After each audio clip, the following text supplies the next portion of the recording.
After 21 years of neglect, countless promises of next time, and a father who wasn't always around but swore on his bank account, the only God he has, that I better be here today, I arrived in my grandmother's hospital bed. In some parallel universe, I'm sure we were inseparable. I would come home from church on Sundays wearing a suit that made me look more like a small penguin than a young Christian.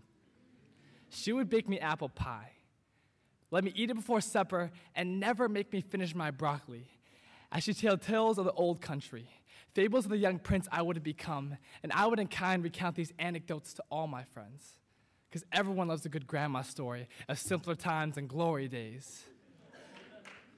But that's not what happened. I arrived here today, a life too late. I used to pull the sheets over my head when I was afraid. Now I'm terrified of what's beneath them.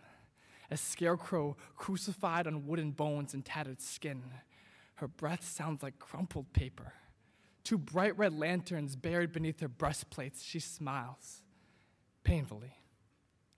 Her lips crawling away from her teeth like soldiers retreating from a two-front war, and they just want to smell a home-cooked meal again. Pop says she recognizes me. He's always been a clever liar.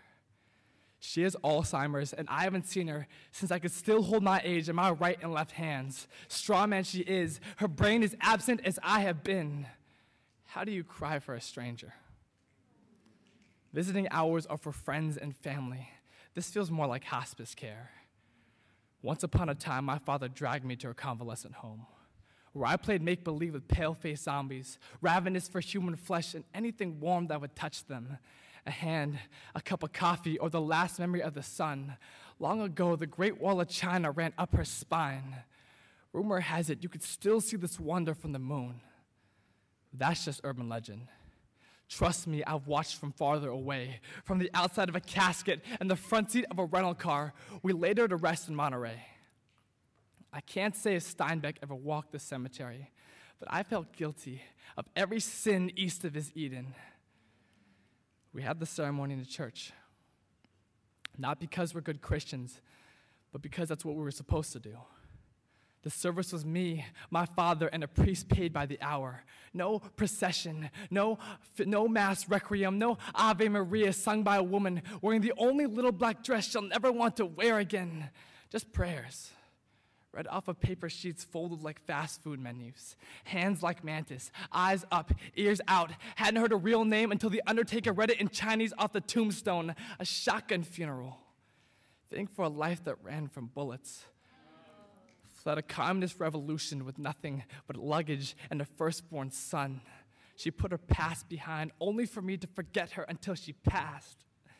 It's only now that I realized I should have loved her like the lotus she was. A flower that blooms from the mud but remains unstained.